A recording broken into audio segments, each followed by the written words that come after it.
In 1867, the country was in the middle of rapid change, immersed in reconstruction following the Civil War. Andrew Johnson was president, and moving forward Abraham Lincoln's plan of rebuilding the divided country by passing the 13th Amendment, abolishing slavery, and the 14th Amendment, providing equal protection by law of all citizens. In 1867, settlers were rushing to the rich and empty lands of the Great Plains. Nebraska was added as the 37th state, and the U.S. purchased the Alaska Territory. In Illinois, Normal University was facing many changes as well. President Richard Edwards, a determined and strong leader, was resolved to meet the many challenges of change head-on. Nothing was going to keep him from his goal of making Normal University the best teachers' school in the country. The Board of Education, recognizing Jesse Fell's hard work for education, awarded him a seat on the board. The state legislature, also showing its appreciation, appropriated $3,000 to beautify the university grounds. Fell now had the resources needed to complete the original 1857 William Saunders landscaping plan. Re-energized Fell supervised the plowing and the subsoiling of the entire campus. The next spring, he and a group of students put out 1,700 trees to landscape the building. That was in addition, of course, to the 13,000 trees that Fell had planted in 1857 when the university was founded. A sizable village of several hundred citizens living near the university was beginning to prosper. Businesses had sprung up, and there were spacious homes and modest cottages facing the tree-lined streets. Fell decided that it was now time to develop this new community, which its residents were calling normal. He and his legal friends sat down and they drew up a rather unique charter that stipulated that the sale of all intoxicating liquors within the town boundaries would be forbidden. To get that prohibition clause in effect, however, Fell had to get the state legislature to approve. When the charter was affirmed, Fell quickly sold his lots to buyers who believed the absence of saloons, pool halls, and undesirable persons who frequented them made Normal a more desirable place to raise their families.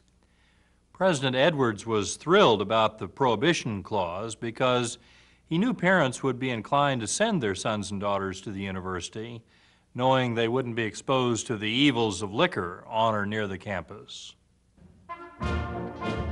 President Edwards continued to add to the faculty, another professor who would enhance the reputation of Normal University. John Wesley Powell was appointed the official curator of the Illinois Natural History Collection, which was housed on the 3rd floor of the university building. Edwards also hired him to teach the natural sciences. Major Powell had fought in the Civil War and lost his right arm at the Battle of Shiloh. After the war, Powell began spending a considerable amount of his time gathering geological specimens throughout the Midwest. When he assumed his duties as curator at Normal University, he added his vast collection of fossils, minerals, and plants to the new museum. Powell had great powers of persuasion. One of his remarkable accomplishments was to convince the state legislature to approve his plan for setting up the museum. In addition, he convinced them to appropriate funds to support it. Powell's salary of $1,500 and an additional $1,000 for books and supplies was the first official appropriation from the state to the university. The university board was made administrator of the funds. At the next meeting, Powell personally thanked the members for his appointment. He then announced that he planned to explore the West in summer, when he wasn't teaching. He concluded his remarks by requesting that part of the $1,000 appropriation for supplies be allocated instead for his Great Western expedition. The board agreed and set aside $500 for his field expenses. Powell gathered together a party of 8 local amateur naturalists. With only $500 for field expenses, Powell chose persons who could pay their own expenses. He gave them impressive titles like entomologist, zoologist, herpetologist, and mineralogist. He then set out for Washington, D.C. to enlist the support of an old acquaintance. Arriving at the War Department, Powell met with his old commander, General Ulysses S. Grant, and succeeded in obtaining an order that the Army's commissary charge Powell the government rate for daily rations. Powell also talked the general into providing soldiers from Fort Laramie to escort the party through the Badlands and protect them from hostile Indians. Powell then persuaded the railroads to provide free transportation for his men and supplies. Then he negotiated an agreement with American Express and Wells Fargo to return his specimens to Normal for no charge. Major John Wesley Powell was now ready to embark on his first of many expeditions to the wild, unexplored West. At the university, President Edwards continued to plead with the legislature to appropriate funds for buildings and facilities.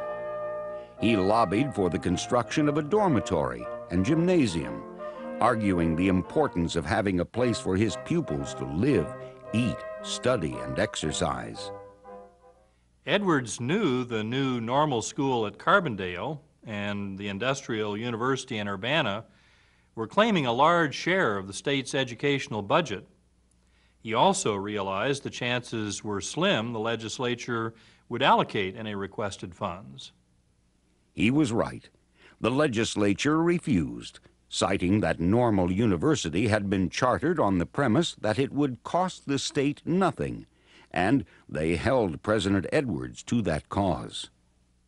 Edwards had also appealed for money to make urgent repairs on the plumbing in the building.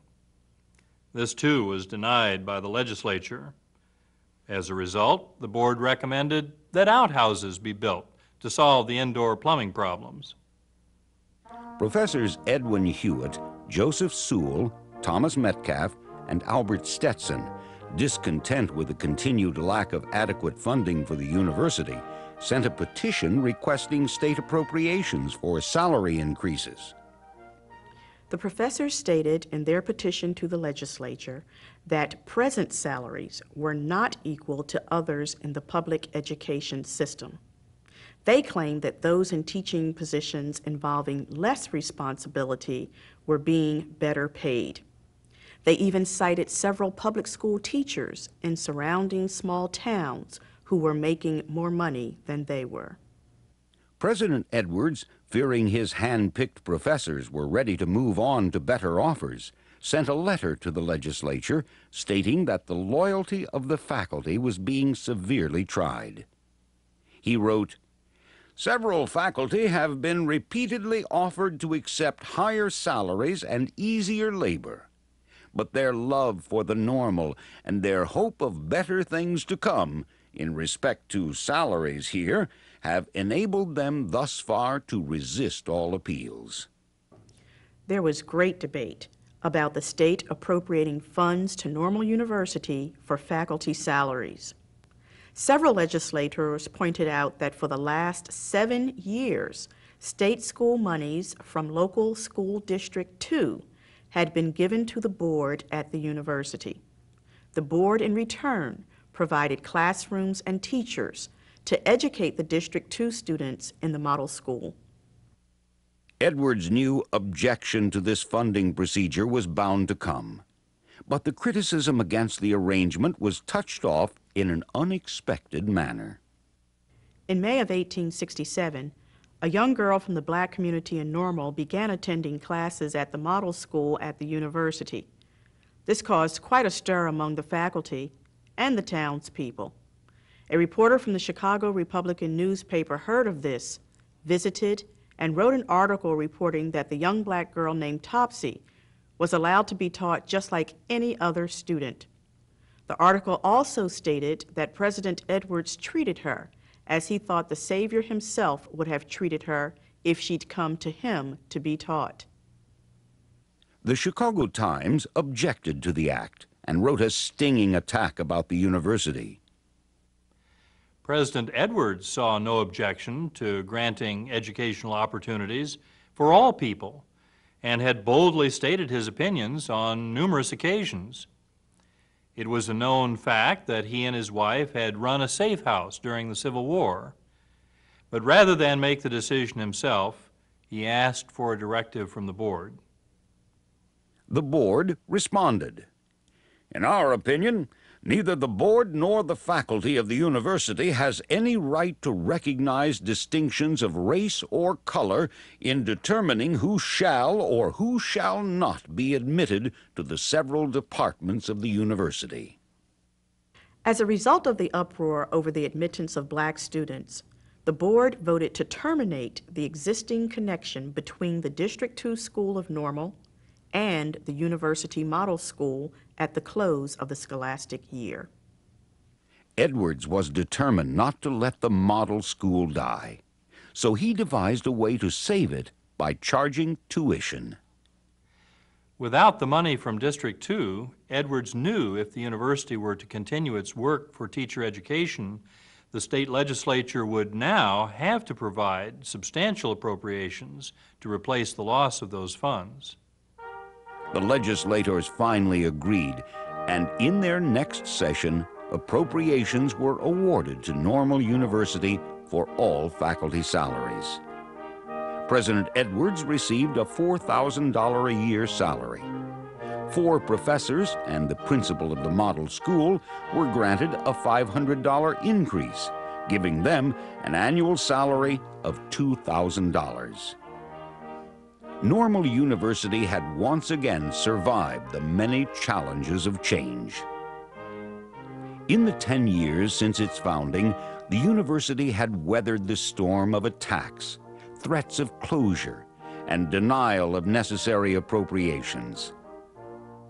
President Richard Edwards had indeed continued the fight in making Normal University the best professional teachers' college in the country.